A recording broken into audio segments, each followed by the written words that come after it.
Friday, July 20th, many of us were at Soldier Field to celebrate the 50th anniversary. But the person that kind of brought us together, did bring us together, was the next speaker. She came up with this athletic competition. She teamed up with Eunice Kennedy, and they called it the Special Olympics. And as I've said so often, I feel it, this helped change the world forever. Supreme Court Justice Ann Burke. Justice Burke.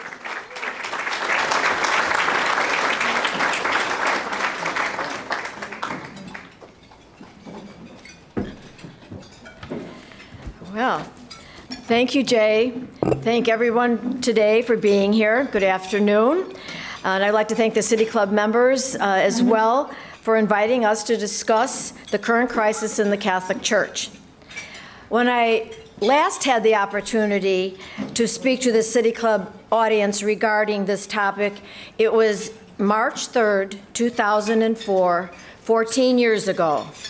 To quote from my talk at that time regarding the release of the National Review Board's report, I said, as a rational thinking person and a legal professional, I have had to recognize the difference between the church and the hierarchy. I hope we all do. While some of our leaders may have failed us, others among them have sought to set things right. I believe they have begun to accomplish this in convening the unprecedented lay board on which I have been serving. It is a deep expression of their real willingness to respond to this abuse crisis in the most effective and systemic way possible. That was 14 years ago.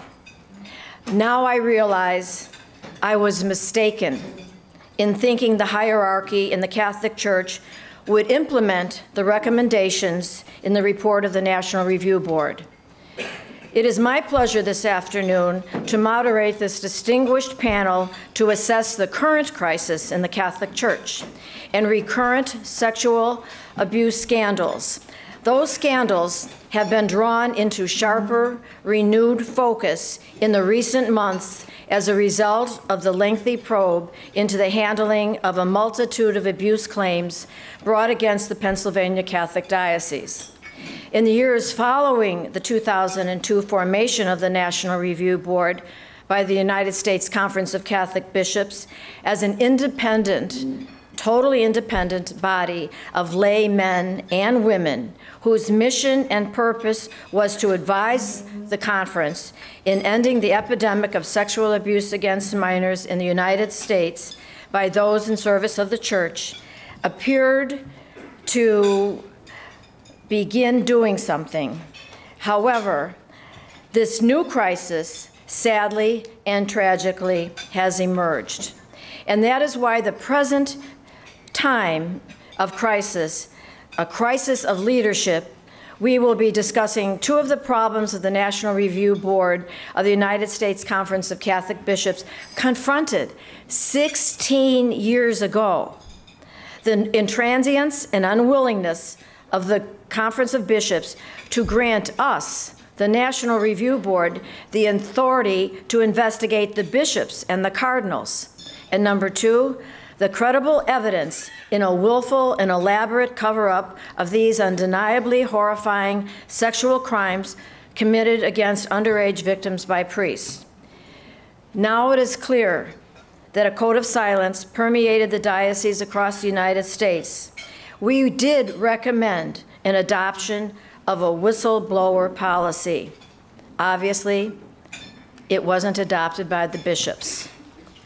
Present today to discuss these matters is my friend and Dr. Kathleen McChesney, esteemed former FBI Executive Assistant Director, the former Special Agent in charge of the Chicago Division, and the first Executive Director of the Office of Child and Youth Protection of the United States Conference of Catholic Bishops, and also an author. Since 2002, Dr. McChesney has traveled the world to establish prevention programs aimed at stemming sexual abuse. She is currently the CEO of Kinsale Management Consulting, providing strategic services to businesses and non-for-profit organizations. Dr. McChesney, will you please join me?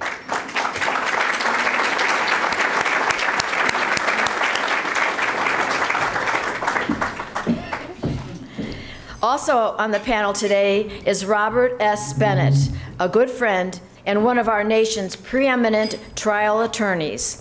Bob has co-chaired several American Bar Association National Institute programs and represented former President Bill Clinton and 2 former Secretaries of the Defense, Clark Clifford and Caspar Weinberger, in high-profile litigation. He is a fellow of the American College of Trial Lawyers and at various times served as special counsel to the United States Senate Committee on Ethics, and is an author also in his latest book, In the Ring, The Trials of a Washington Lawyer. Bob was also the primary author of the National Review Board's report on the crisis of the Catholic Church in the United States, February 27, 2004. Bob, will you please join us?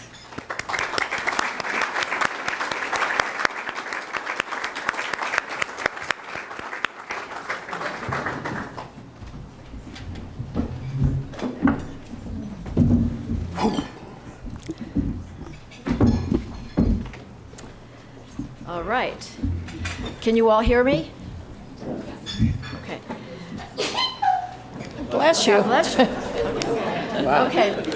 For Bob, the National Review Board conducted a thorough investigation into clerical sexual abuse and reported the number of offenders and victims. So why, after 14 years, are we still learning about grand juries convening across the country to investigate priests who abused minors? Well, it's because the bishops really didn't follow all of our recommendations. In fact, we were prohibited from looking into the bishops. Our task was simply to look into the priests. And we didn't have subpoena power. We didn't have access to the documents. So I'm going to be as candid with you. I think you deserve that.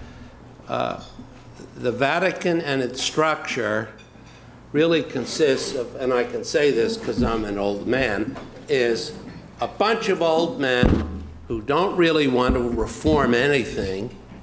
They're very satisfied for the most part with what they have. And change is an enemy. Women to them they're threatened by women. And so it just goes on and on. And recently we learned that Cardinal McCarrick was continually elevated into the church, even though many of the folks in the Vatican were aware of allegations against him regarding, for the most part, young seminarians, and also with some minors. I really hate to say that because he was a very close, dear friend of mine. I loved the man. And in my book, I say that on many times when I was very depressed about our work, what we were doing, what we were learning, I sort of said, well, you know, here's a bright light, though. Cardinal McCarrick, you know, he's a humble man. He's a man who's not taken with the perks of office. And I couldn't have been more wrong. And so that's a partial answer, Ann. Bob, I've never known you to only give a partial answer. Anyway, we still have lots of questions for you. Kathleen, do you have any ideas with regard to why we're still talking about this 14 years later? Thank you, Ann, and thank you for allowing me to be here this morning. Just let me say one thing, too, before I answer your question, and that's that there is a possibility that one or more of you in the room have been victims of some type of sexual abuse, whether committed by a member of the Catholic Church or someone you know or someone you didn't know, or maybe somebody in your family has been a victim. And so let me first say I'm sorry for what has happened. 1 in 4 women in this country are victims of sexual abuse or attempts at sexual abuse, and 1 in 6 men. So it's a very important topic. And when you ask me, why are we still talking about this? It is because it is still prevalent in our society.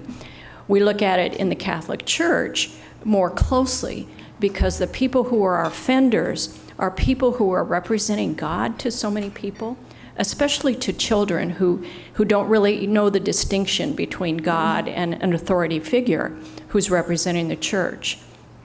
So the problem continues, but I think it's important to note that there has been progress in the Catholic Church in the sense of diminishing the number of cases that have been occurring over time. During the peak years, which were in the 1970s, there were, over the decade of the 70s, there were about 271 on average cases per year. During the past 15 years, that number has dropped to about 13 cases per year. Now, one case is dreadful and reprehensible, but the fact that those numbers have gone down can, I believe, be attributed to the fact that prevention programs do work. Abuse awareness programs do work. You know, I have a number of grandchildren who are in Catholic schools, and I feel very safe about that. I don't think they're at risk like they used to be. I'd like to think that our board had something to do with that, but I'd have to tell you that I think the main reason is that the law enforcement authorities are no longer staying away from the church, and they are investigating and prosecuting and subpoenaing and various places. You just saw in Pennsylvania. And now many other states are saying it's no longer hands off, forget separation of church and state, we're coming after you. And that gets their attention. I agree with you, Bob, exactly on that. Sexual abuse is a crime across this country, in every state, and in many countries across the world. The first response should be a law enforcement response. The second response would come from the organization. And as a result of the National Review Board's work on that, Kathleen, isn't it true that every diocese, and a good example is here in Chicago, that there is sufficient training, background checks, and all, but who is watching over to make sure all the other dioceses around the country are as convincingly trusted as we would say in the Chicago Archdiocese as a result of some of the work? Well, when the bishops set forth their programs in 2002, one of the things that the National Review Board did and oversaw was the implementation of an audit process, an external audit process, to make certain that each of the 195 dioceses around the country was compliant with having background checks done, having abuse awareness training done, and the audit checks that on an annual basis. There's an annual report about this. But in the years that have passed since 2002, since what we call the spotlight years, you have seen sort of a tiring, a fatiguing of the issue. And so I would say in the past 5 to 10 years, people have not paid attention to those numbers. They've not paid attention to the fact that there have been audits of the diocese to make certain that they're compliant with those procedures. And there's better screening. I'm not saying it's as good as it should be, but better screening for seminarians as well. Bob, do you have anything to add to that? No, I think Kathleen has covered it well. Yeah. Well, some people allege that the church leadership has been turning a blind eye to the abuse epidemic because of their lack of accountability to the lay people in church. And that's why last week, Bob, you appeared at Georgetown University and you were amazed at the number of people and some other issues. Can you explain to us what happened last week? Well, it was somewhat remarkable. There was 650, 700 people there on this issue. And it was amazing to me. I think what's happened is the laity has realized that it's their church. It's not the church of the Vatican and those in the Vatican. It is our church. And I think the Vatican, I'm using that term in a general sense, is becoming almost irrelevant. It's your relationship with God that matters. Who asks, what politician asks the church anymore what their moral position is on an issue? I remember when I was in school, they did it all the time. Now they don't even bother because they say, well, you can't even keep your own house in order. And people are pretty fed up. The Catholics are pretty fed up. My own daughters, I mean, who are older now, they don't. What does the church do for them? They're second-class citizens. So I think, but you see, one of the problems is while the laity feels that way, they don't have any place to go. I mean, maybe they go to their local priest or even occasionally their local bishop, but it doesn't go anyplace. It's like a glass ceiling. And I think one of the things that has to be done is I think that we should create like a National Association of Concerned Catholics. And the head of that or a representative of that should have a seat at the table in the Vatican. I don't mean they have to be a priest, but they would have to have access to the folks there because no input is given into the Vatican and the people there. You and I have talked about this, you know, it just, our complaints just go, you know, they go up there someplace and the cloud, whatever that is, and nothing is really done about it. Bob, you mentioned the Vatican. When we were on the National Review Board, we did visit the Vatican. Why don't you tell the audience some of our experiences going to meet with some of the curial cardinals? Well, it was interesting. It started out on the wrong foot because being a good little Catholic boy, I knew I just couldn't get in touch with the Vatican. You know, I didn't have their phone number. Look it up in the phone book, it doesn't say Vatican call. So I played by the rules, and I called our local nuncio. And of course, he wouldn't return the call, but one of his third-level delegates called me and said, I'm sorry, Mr. Bennett, you and the board. Now, don't forget, this is not a plaintiff's organization. This is a creature of the bishops. He's sorry, the nuncio just doesn't feel that this subject is within his jurisdiction. And I said, somewhat irreverently, child abuse is not within his jurisdiction. No, Mr. Bennett, I'm sorry. So then I did something with Ann's permission. She was running the show. I sent a bunch of faxes to them. And I got admonished by one of the bishops for that. He said, you don't send faxes to the Vatican. And I said, well, before you get too upset with me, let me tell you, I got faxes back. One was from Cardinal Ratzinger, who at the time was the second most powerful person in Rome, and a year later, he became Pope Benedict. And so Anne, Bill Burley, who very prominent Catholic layman who was the head of what, Scripps Howard. Scripps Howard. We went over there, and it was pretty remarkable. We met with Cardinal Ratzinger for 2 hours. I mean, you can't even get to see the guy, and if you do, it's 5 minutes. And we were there for 2 hours. And it wasn't us. It was he was hearing things for the first time.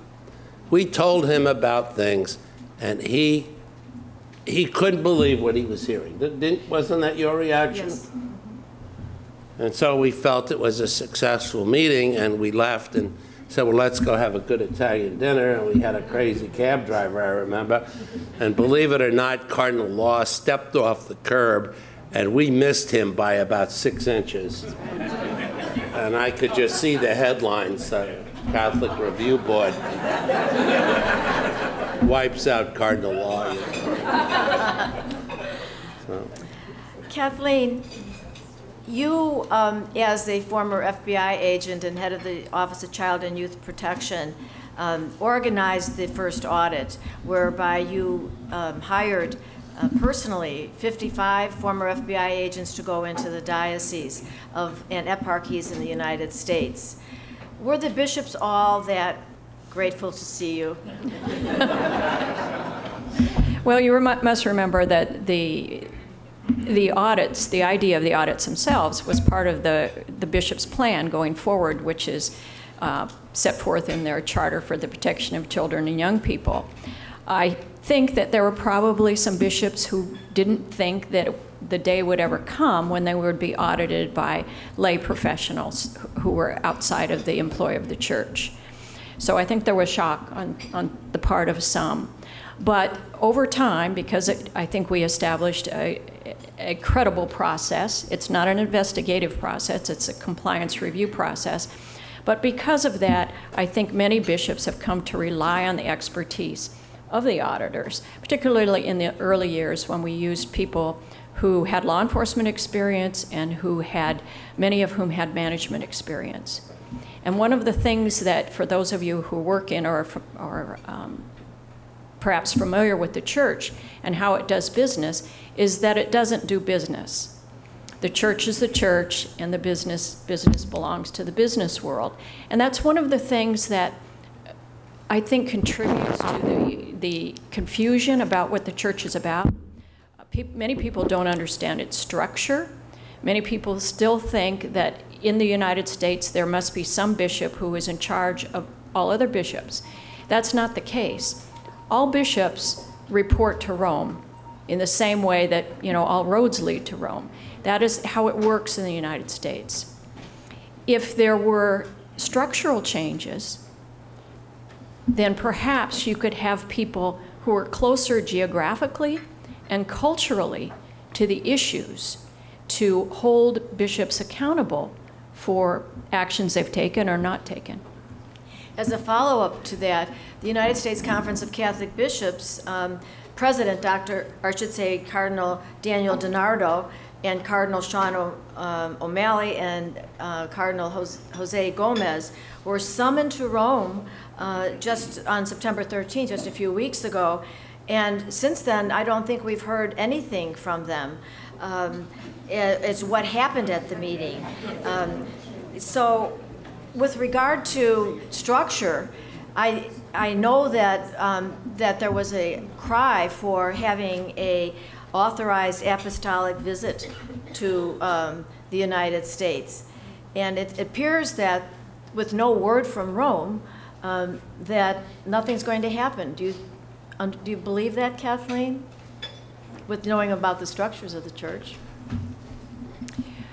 Well, I don't have any inside information about that. I do know that the Bishops' Conference, through its president, Cardinal DiNardo, has asked the Holy See for an apostolic visitation. What that means, for those of you that don't understand that, is that the Holy See would appoint someone to come to the United States, or maybe even someone here, who is a cleric, who would lead an investigation into the allegations, in this case, having to do with Cardinal McCarrick and why he was able to be promoted within the church when allegedly different individuals knew that he had abused seminarians. So I think that the process is still underway in terms of appointing someone to do this. But another point that I like to make about an apostolic visitation, while that is authorized by the Holy See, it has to be a partnership to be credible at this point in time. It has to be a partnership that includes lay professionals who have law enforcement experience, investigative experience, who have some knowledge of the church. Others have said that an apostolic visitation is not the right thing to do, that it should be just a total external investigation without clerics involved. And so I don't believe that's something that's being debated at the Holy See, but I don't know yet, and I think we're going to have to wait and see. And do you remember when we interviewed Kathleen for the job? I do. And she came in, and you said, well, you know, these bishops and cardinals, they're a bunch of tough old men, and you think you can handle them? And your response was, well, she was number 3 in the bureau. She said, well, I deal with tough old men all the time, and they have guns.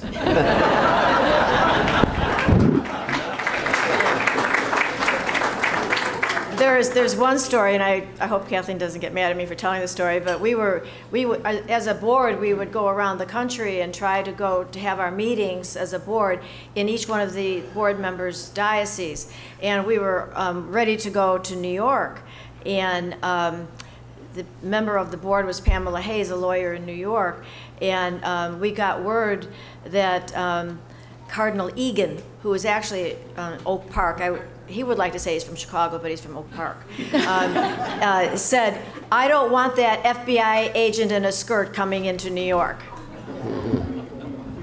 That's the kind of pushback that we got. And I know Kathleen, as she went around, and her men went around, and women, to investigate, not all dioceses cooperate. Is that right, Kathleen? Well, that's correct. First, let me finish on what you said. I did go to New York, and it didn't matter to We had me. our meeting, right? And I probably wore a skirt, too, but that's neither here nor there. There was a bishop who declined to take part in the audits for several years. And that was the Bishop of Lincoln, Nebraska. He's since been replaced, and they are participating in the audits. But a real interesting point there is the fact that all his brother bishops were participating, and the fact that he declined, there was no consequence whatsoever.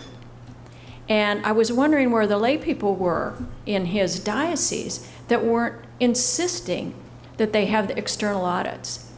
And if there was a point I think that we all wanted to make by us being here today, it is, first of all, to thank all of you as laypersons for being interested and hopefully activists on these issues, and making certain that your respective bishops or archbishops or cardinals, whatever they might be, as well as the provincials of the religious communities, because 1/3 of the priests in the country are members of religious communities and not necessarily associated with dioceses.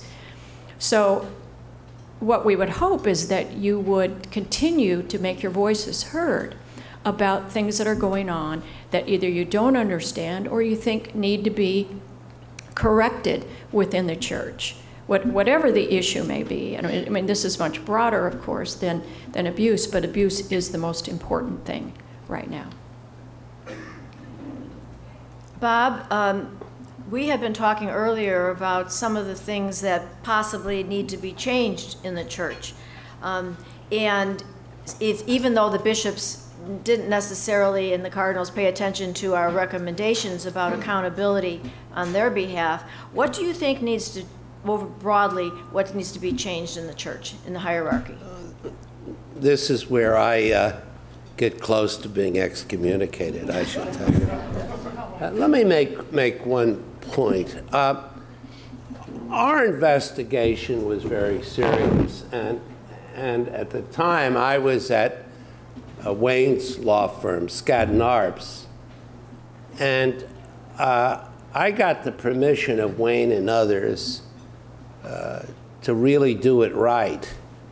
And at the end of the day, we wrote off $2 million in time because of the use of various brilliant young lawyers and not so young lawyers. And I only mention that number because it shows Wayne and his partners' commitment, even though many were Jewish and Protestants. But this was serious, and this was a serious investigation. Now, I've been thinking about these issues for a long time, and especially the last 20 years. So here's what I think. To get very practical, and believe me, I'm not naive. I have no belief that in my lifetime or lifetimes after, this will be done. But if you want to make this a healthy church and solve many of the problems, here's what I would recommend. First, I'm absolutely convinced that celibacy should be voluntary. To some, celibacy is a great gift.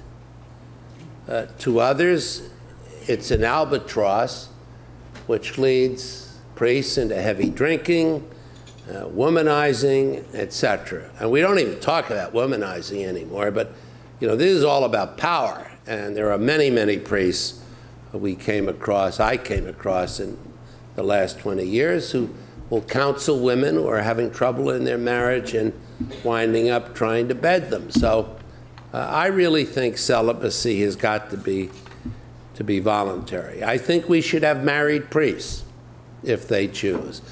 We have priests in the church that are married, those Episcopalian priests who become Catholics, the Marianites, and I'm sure there are others. Yes, I know that there'll be other problems, divorces and things, but those problems, I think, are nothing compared to what we have. Third, I think we should have women priests. There's no good reason not to have women priests. This is not a matter of...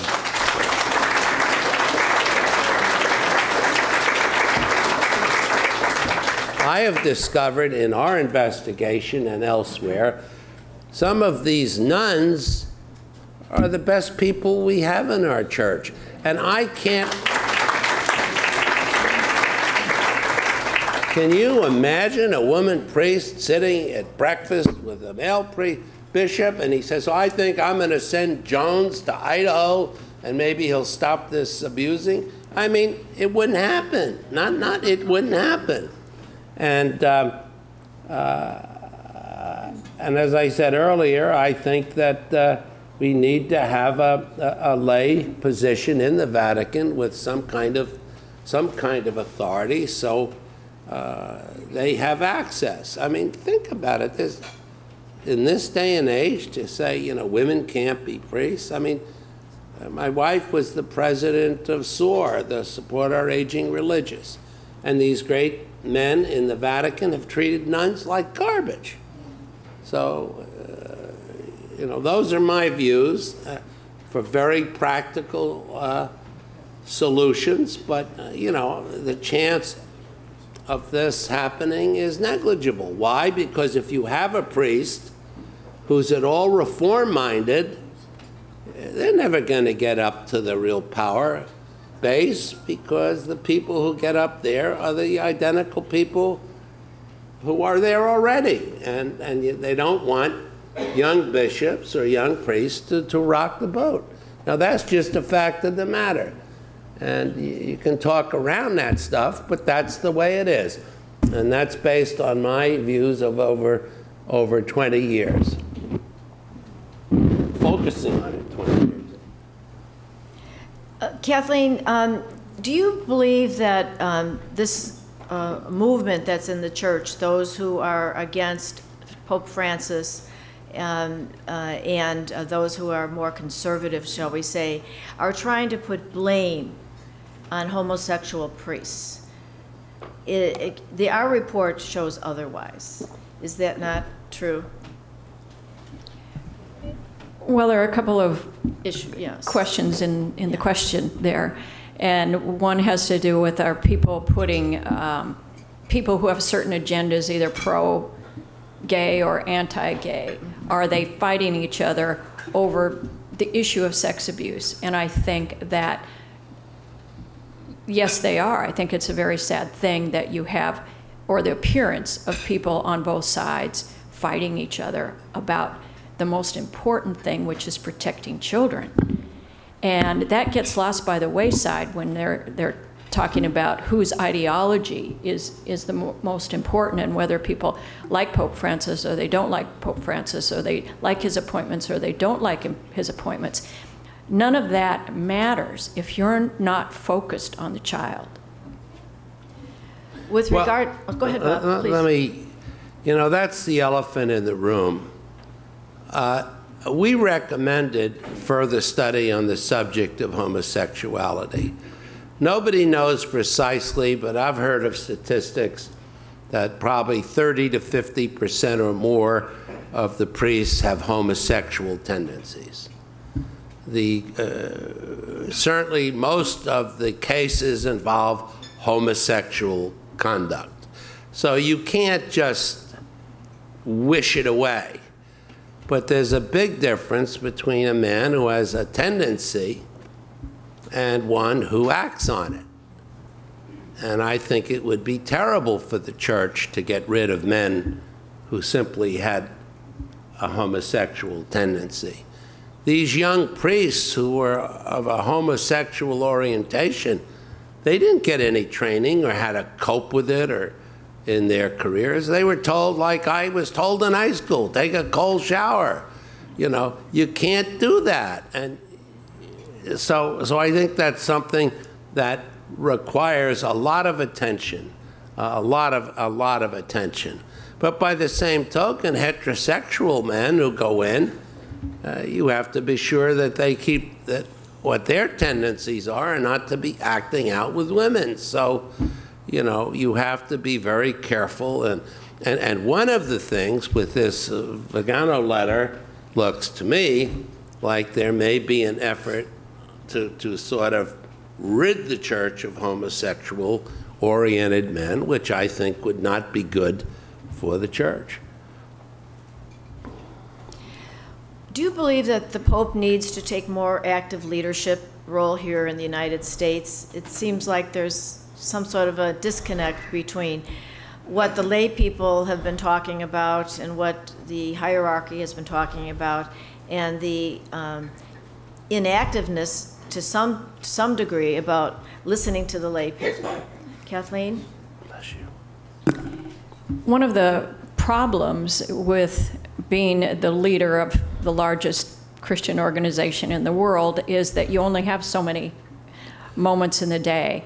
From those of us in the United States that really understand organizations and structures, the person in charge at the top isn't the person that's going to get a lot of the things done. And I think that here in the United States, if you had some decentralization of power within the church, you would be able to handle the issues more nimbly and more effectively.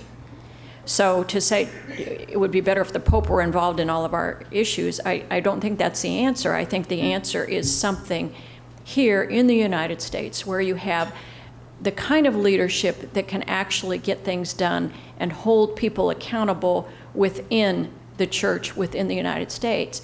Just to give you an example, there are a number of offenders over the years who have been identified, clergy who have abused minors or vulnerable adults. A number of these people were proposed for laicization. There are literally hundreds of those cases awaiting the judicial decision at the Holy See about whether or not to laicize these men.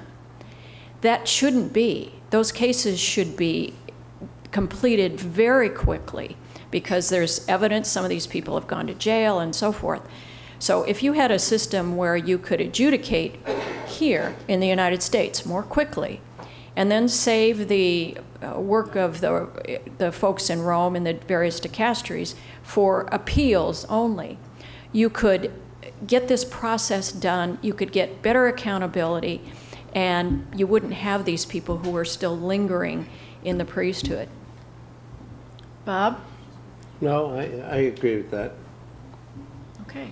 I think that we've pretty much said what we were planning on saying, unless there's some final comment before we take questions. Okay. Okay.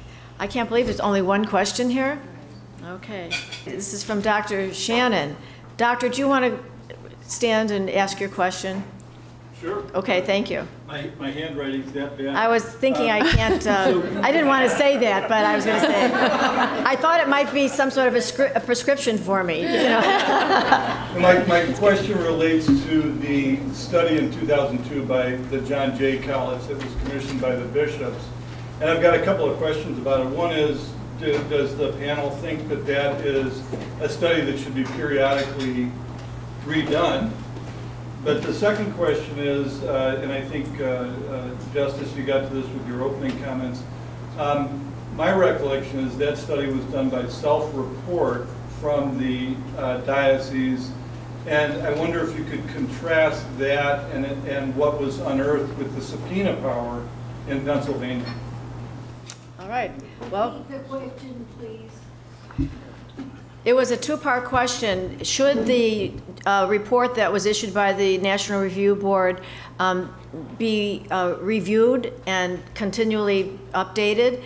And the other was, what was the issue with regard to the grand jury in Pennsylvania and their subpoena power? What was the difference? Because Kathleen, you could probably answer that a little better, but you could start. We can all comment on it.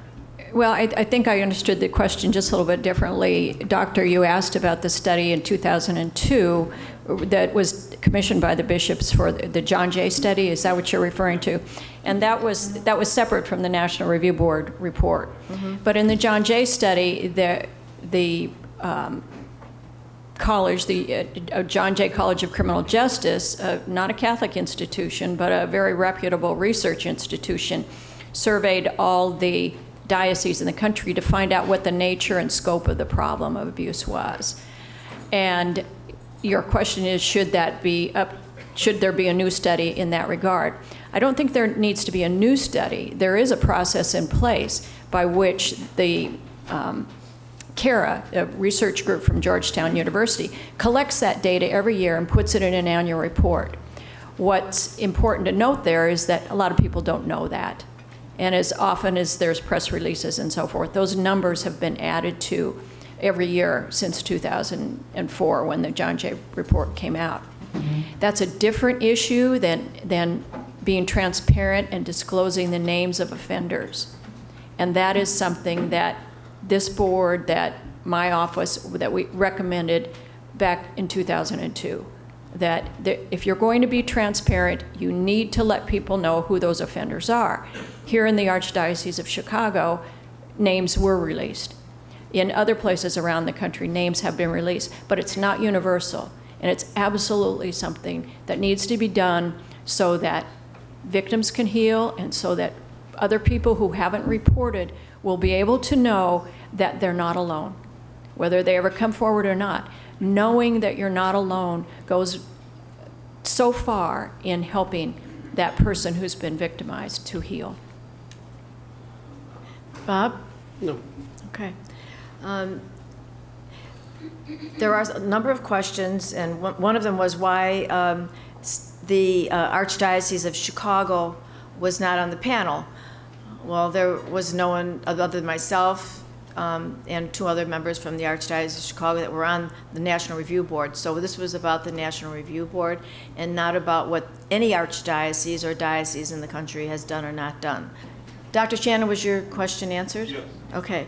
And from Kate Moylan Minnie, short of a schism, how can laity take over and force a restructuring of the church? Is a restructuring of hierarchy possible? Power of the purse, all questions. Okay.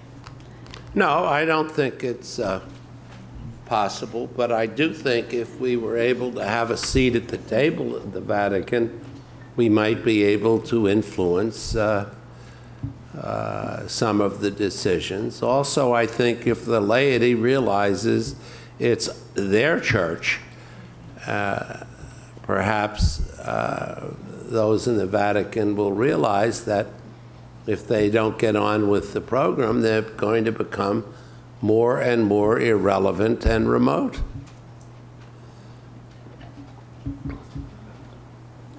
You don't have okay.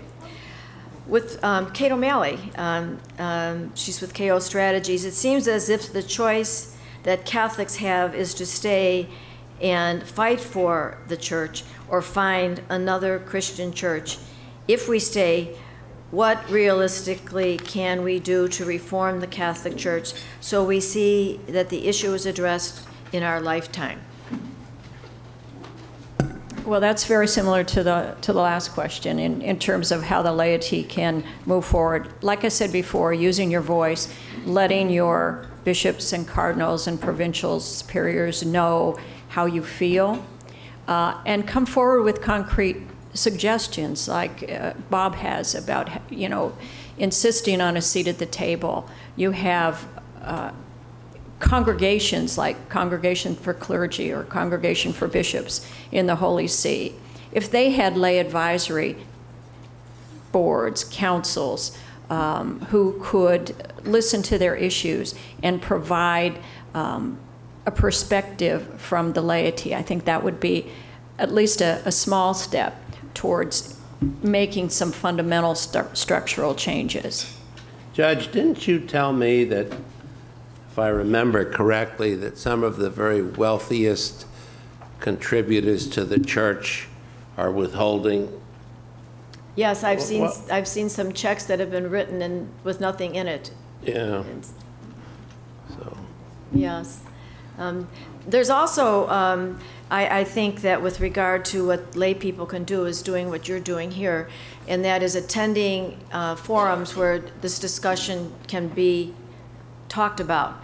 Bob told you about the other evening last week where he was at Georgetown, where there were over 600 people talking about the issue as lay people, what they should do. I mean, I was at Old St. Pat's last Monday night with 400 people talking about this issue. And I think that's exactly what we should be doing, is having a conversation about this issue and be engaged in our church as lay people, and insisting that our parishes and our dioceses across the country have these conversations and include the bishop, include the cardinal, so they know what you're thinking. If you're not talking about it with them, then you can't possibly know what's going on. So I'd like to also talk about, actually the one thing that I do want to point out to you is everybody is angry. And I think, Bob, you said the same thing. Kathleen, I know you go around the world actually and talk to people and have been discussing this for the last 15 years in countries all over the world. And people want to be Catholic. They want to be part of the church. And your words to them, I can probably quote, but I won't. I'll let you do it.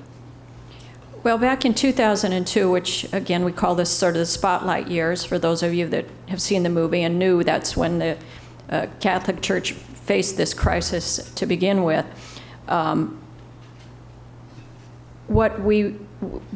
said to you, use your voice, but there's another part of that, and I want to give a shout out really to the media, to the Boston Globe for doing their investigative report, to the secular media as well as the Catholic media.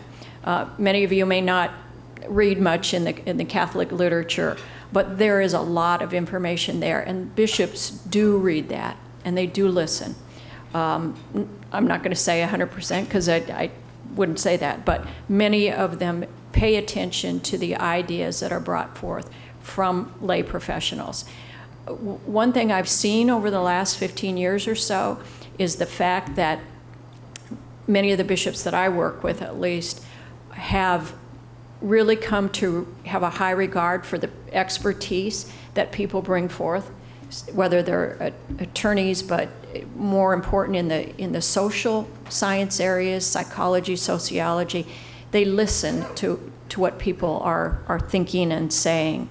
But again, there have to be more voices. They have to be louder. We have to make certain that the media doesn't let the issue go, as it did after 2004, 2005.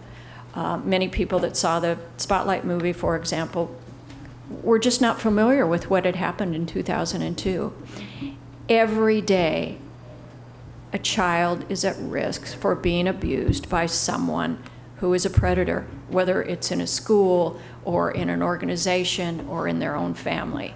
So as adults, we have to be vigilant about this. We are responsible for protecting young people. They're not responsible for protecting themselves. One of the things that we learned, if you remember, is that the lawyers for the diocese acted like they were working for insurance companies and they were risk managers. I remember one case we came across. There was a 6-year-old little girl who was molested, and the lawyer for the diocese submitted a pleading saying that she was contributorily negligent. I mean, how crazy is that? And if your focus is protecting funds, avoiding scandal, and not the well-being of children, you're never going to solve these problems. And that's exactly true, and that's what everybody's saying, and every one of the questions really are saying, what do you do if you believe that your bishop or your cardinal isn't addressing them? What can be done? And I think, Kathleen, you've stated we've got to be louder. We've got to have the press help us. And also another question was, and they asked us to discuss it, do you think really withholding money and contributions will have a real impact? Well, the trouble with that is, I mean, we're being pretty tough on the church here today, or at least this organized church. We do a lot of wonderful things like Catholic charities and things. And you don't want to withhold funds at the expense of things like Catholic charities and things like that. So, I'm troubled about this idea of just withholding money. I would withhold money in a minute to contribute to a portrait of a cardinal. Let him pay for his own portrait. I mean, but good works, charitable works, I totally agree with you, Bob, on the fact that if you withhold money, you may be withholding, salaries of educators or people that are doing important ministries. Right. I don't think that is necessarily the answer. But where you can be activist is making certain that your parishes and your dioceses are open and transparent about how they spend money. In a lot of parishes, once a year there's maybe an insert in the bulletin that says, well, here's how we've spent the money this year. Is that going in the trash, or do you actually take time to look at it? Are you part of finance councils? Do you support finance councils? If your parish doesn't have a finance council, are you asking why? If the diocese doesn't share with you information about their finances, do you ever ask why? If not, you should. Last call for one more question. Well, yes? I have a joke I want to tell. Oh, yes, okay, all right. The final remarks, okay. You want me to tell it now? Or Yeah.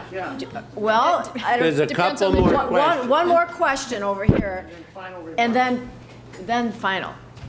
I'm just curious about when you talk about a seat at the table, how do you figure the best way to get that person or those people in place? What would the process be if they would see, or who you would want to see? Thank you. Well, there's a lot of Catholic power in this room, and We got to convince somehow the Vatican to give us a place.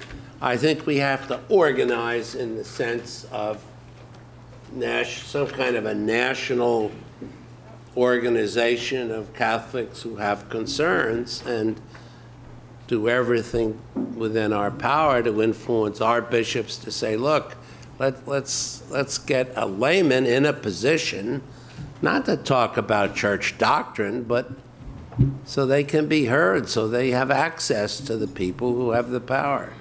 Okay. Well, that was the last question, so you can have your closing statement, Kathleen and Bob, if you wish. Kathleen? Well, first of all, thank you all for the opportunity to talk about this important topic once again. Please don't let it go by the wayside, as it has in years past. The news cycle, we fatigue of difficult issues. I totally understand that, but it's just too important. And do look to all the organizations. You are leaders in the community. Look to, and I know what's been going on here in Chicago, but across the land, in organizations, make certain that good procedures are in place to protect children. Make certain that if you see something that is untoward, particularly if you see a cleric who is possibly violating some boundary with a young person or a vulnerable adult, that you come forward. Don't just sit and say, well, that's another rumor or that's bothering me. Come forward, let the right people investigate it. All right, Bob, it's your turn. Okay. This has been a very depressing lunch. So I want to try to cheer you up a little bit. And for those who've heard this story, I apologize. There is this brilliant young lawyer named Joe Collins. And he dies at a very early age of 40. And he goes up to heaven. And there's St. Peter at the gates. And he's a little upset. He says, why? Because I'm so young. And St. Peter said, well, you know, God just wants you up here with him. You've been so brilliant and good, and you go to Mass every day, and you contribute. You know, God wants you with him. And in fact, I'm under instructions to ask you, is there anything at all we can do for you while you're here? And Collins thinks, and he said, well, he said, to tell you the truth, he said, I would love to meet the Blessed Mother.